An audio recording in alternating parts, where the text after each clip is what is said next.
हम्म तो पिछले लेक्चर में हम लोग ने गोल्स ऑफ द ऑर्गेनाइजेशन देखा था। अभी हम लोग आज जो नया पॉइंट स्टार्ट करेंगे वो है corporate image. MBE technique enables a firm to achieve higher performance. MBE के टेक्निक से हम लोग अच्छा परफॉर्मेंस अचीव कर सकते हैं। Therefore the image of the firm improves in the minds of stakeholders, customers, employees, shareholders, suppliers, dealers etcetera. तो इसके कारण क्या होता है कि फर्म की image stakeholder, customers, employees, shareholders, suppliers और डीलर्स के अंदर बढ़ जाती है। Improvement in corporate image enhances the support of various parties for higher performance. तो कॉरपोरेट इमेज इम्प्रूव होने के वजह से अपने को अलग अलग पार्टीज़ का सपोर्ट बढ़ जाता है अच्छे परफॉर्मेंस के वजह से। नेक्स्ट पॉइंट है competitive advantage. MBE techniques enable a firm to gain competitive advantage. तो एमबीई के टेक्निक से फर्म को कॉम्पिटिटिव एडवांटेज मिलता है। Due to MBE technique managers and employees come up innovative ideas to develop. तो MBE के technique से managers और एम्प्लॉयज नए नए आइडियाज़ लेके आते हैं डेवलप करने के लिए, और वो डेवलप करते हैं new product, new process, new scheme, ये डेवलप करते हैं। Innovation gives competitive advantage to the firm and therefore the firm can face the competition effectively in the market.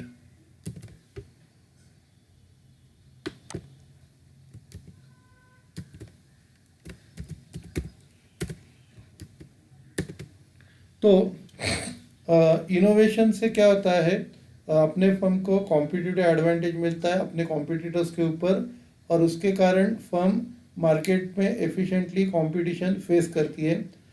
Next point है optimum utilisation of resources. MBA technique enables the management to make optimum utilisation of resources. MBA technique के कारण management को optimum utilisation of resources management कर सकती है। For instance, due to MBE technique, the firm is in a position to improve the quality of the products and other services to the customers. तो MBE के कारण firm अपने products की quality improve करती है और अच्छी सर्विस कस्टमर्स को देती है। The satisfied customers increase the demand for the firms product. तो उसके कारण जो कस्टमर सेटिस्फाइड है वो अपने प्रोडक्ट के लिए डिमांड उनकी बढ़ती है। Therefore the firm can make optimum use of resources such as. तो इसके कारण अपनी फर्म एक अच्छा रिसोर्स का यूटिलाइजेशन कर सकती है, जैसे फिजिकल सोर्स है, मशीन है, मटेरियल है ऐसे, या कैपिटल रिसोर्सेज है, वर्किंग कैपिटल है, कैपिटल, फिर मैन पावर रिसोर्सेस है, इनका इफेक्टिव यूटिलाइजेशन कर सकती है। नेक्स्ट पॉइंट है motivation to employees. MBE technique generates higher performance of the firm. MBE technique के वजह से अपने फर्म में अच्छा परफॉर्मेंस दिखाई देता है। Therefore the firm rewards the employee by giving high incentive, monetary and non monetary. तो फिर फर्म एम्प्लॉयज़ को अच्छा अवार्ड देती है, जैसे मॉनेटरी बेनिफिट है, नॉन बेनिफिट देती है। The motivated work force becomes committed and dedicated to the organization, which in turn further improves performance of the organization. Motivated workforce होते हैं वो ज़्यादा कमिटेड हो जाते हैं, डेडिकेटेड हो जाते हैं, जिसके कारण वो अपना ऑर्गेनाइजेशन में परफॉर्मेंस इम्प्रूव करते हैं। नेक्स्ट पॉइंट है ensure successful planning. MBE technique facilitate succession planning. MBE के टेक्निक से सक्सेशन प्लानिंग होता है। जो junior manager handles the junior routine job, junior manager routine job handle करता है and they become well versed with planning, organizing, directing and controlling activities. तो junior manager routine job handle करता है, तो उसके कारण वो प्लानिंग, ऑर्गेनाइजिंग, डायरेक्टिंग और कंट्रोलिंग एक्टिविटीज़ में वेल वर्स होता है। दस the MBE technique enables the organization to get competent managers from within the organization to fill up the position at higher levels whenever the need arises. तो MBE technique के कारण अपने organisation में अपने को कॉम्पिटेंट मैनेजर्स मिलते हैं, तो ताकि हम लोग हायर लेवल के पोजीशन जब भी आते हैं तब हम लोग उनको फिलअप कर सकते हैं. आप क्या करो, इधर तक पढ़ के लो.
हम लोग स्टार्ट करते हैं.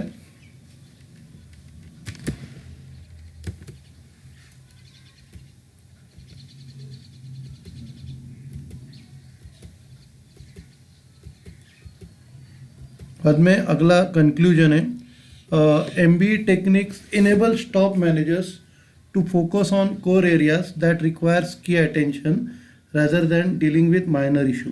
तो MBE टेक्निक से क्या होता है कि मैनेजर लोग सिर्फ जो इम्पोर्टेंट एरियाज है उन पे कॉन्सेंट्रेट करते हैं जिनको अटेंशन देने की ज़रूरत है, और माइनर इशू पे उनके सबॉर्डिनेट्स ध्यान देते हैं। It should be applied depending on the situation, तो सिचुएशन के अनुसार उसको अप्लाई करना है। Management should ensure that MB does not become the only way to manage. Management को ये देखना है कि सिर्फ एक एमबी सिर्फ अकेला तरीका नहीं है मैनेज करने का। बाद में नेक्स्ट क्वेश्चन है management information system concept of MIS. Meaning communication is essential to undertake managerial functions and to link the enterprises with its external environment. तो कम्युनिकेशन ये बहुत इम्पोर्टेंट है अपने मैनेजरल फंक्शंस पर करने के लिए, और अपने एंटरप्राइजेस को लिंक करना है एक्सटर्नल एनवायरनमेंट है तो एमआईएस की ज़रूरत है। जैसे एक्सटर्नल एनवायरनमेंट में कौन कौन होता है, कस्टमर, डीलर्स, सप्लायर्स, इन्वेस्टर्स, ये सब एक्सटर्नल एनवायरनमेंट में होते हैं। तो MIS provides the communication link and enables the enterprise to effectively manage the organisation. MIS से क्या होता है, एक कम्युनिकेशन लिंक मिलती है और हम लोग इफेक्टिवली एंटरप्राइजेस मैनेज कर सकते हैं, इफेक्टिवली एंटरप्राइज को हम लोग मैनेज कर सकते हैं। अभी एच वेरिच और H Koontz defines MIS as formal system of gathering, integrating, comparing, analyzing and dispersing information internal and external to the enterprise in a timely, effectively and efficient manner। तो इसका जो definition है, सबसे पहला gather करना, फिर integrate करना मतलब लिंक करना, कंपेयर करना, फिर उसका एनालिसिस करना और फिर उसको डिस्ट्रीब्यूट करना। तो डिस्ट्रीब्यूट करना इंटरनली और एक्सटर्नली, और वो पर्टिकुलर टाइम में होना चाहिए और इफेक्टिव और एफिशिएंट मैनर में होना चाहिए। तो उसको हम लोग क्या बोलेंगे, एमआईएस। अभी हम लोग फीचर्स देखेंगे एमआईएस के, क्या क्या फीचर्स है।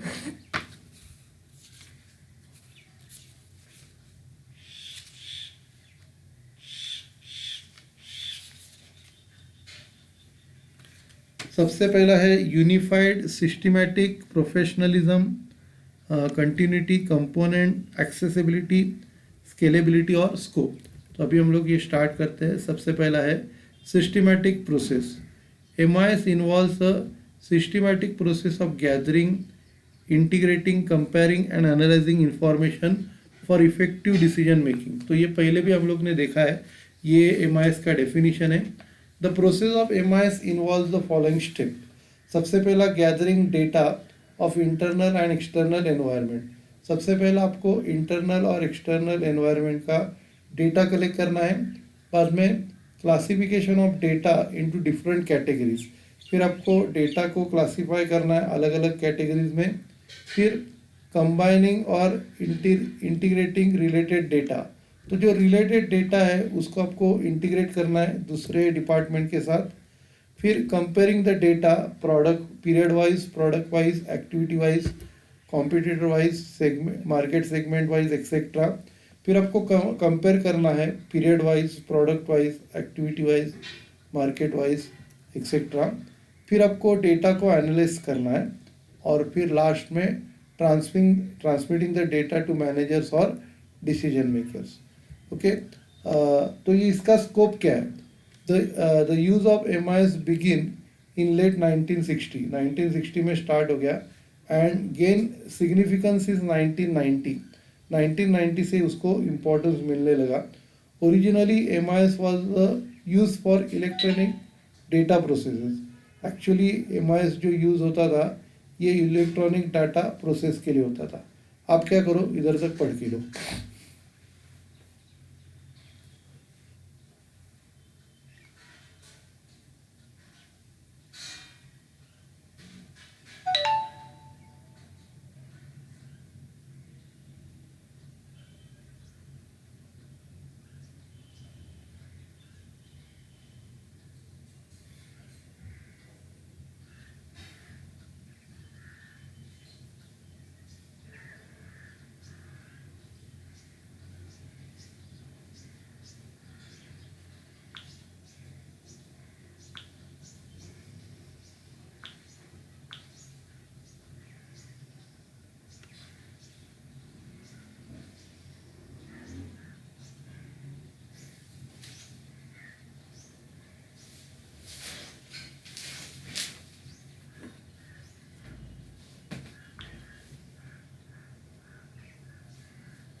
ठीक है, तो हम लोग स्टार्ट करते हैं।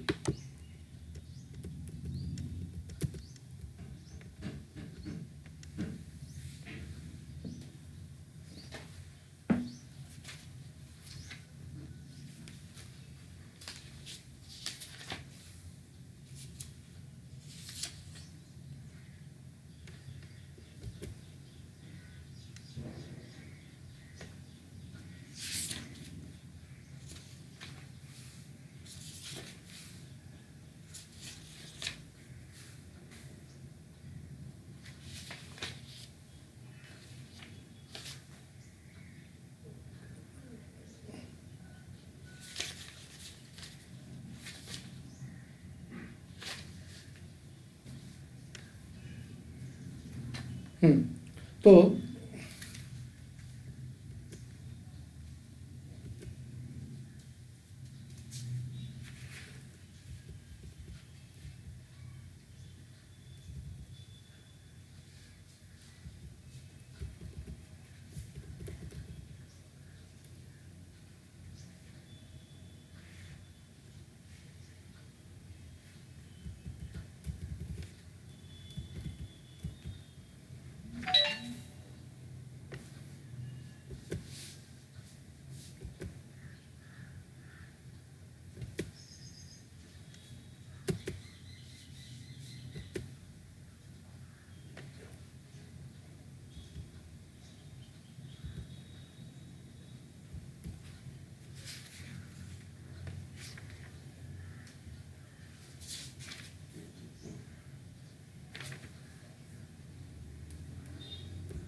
आगे स्टार्ट करते हैं।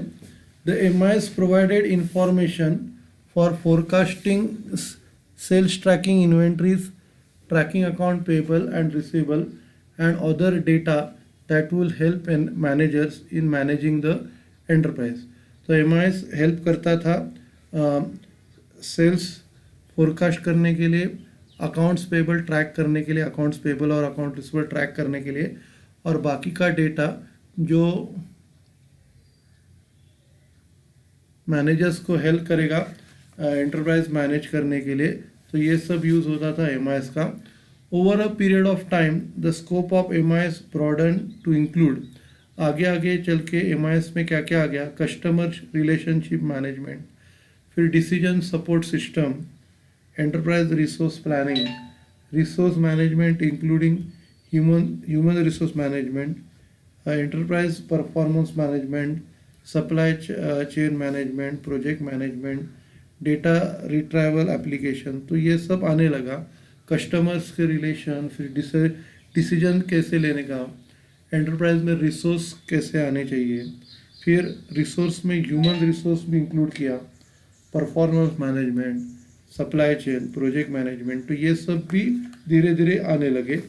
फिर उसके कंपोनेंट क्या क्या है। MIS is a computer system which consist of 6 component.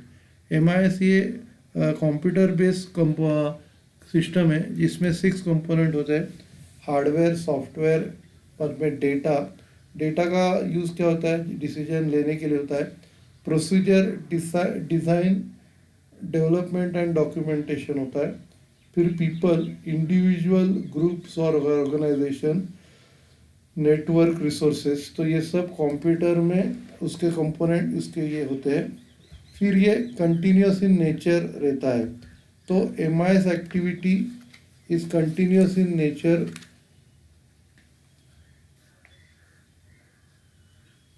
There is a constant need to collect and analyze data relevant to the environment, such as computer strategies, consumer requirement, trends in international environment, change in government policy, etc. अभी ये जो MIS है ये continuous रहता है। उधर एक constant need होती है कि अपने को डेटा कलेक्ट करना पड़ता है, फिर उसको एनालाइज करना पड़ता है जो एनवायरनमेंट के रिलेटेड हो, जिसमें कॉम्पिटिटर स्ट्रैटेजी होती है, कंज्यूमर रिक्वायरमेंट होती है, फिर इंटरनेशनल एनवायरनमेंट में जो ट्रेंड चल रहे वो होते हैं, और चेंजेस इन गवर्नमेंट पॉलिसीज, ये सब उसमें इंक्लूड होता है। आप क्या करो, इधर तक पढ़ के लो, फिर हम लोग ख़त्म करते हैं, ठीक है।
ओके, हम लोग ख़त्म करते हैं। Thank you.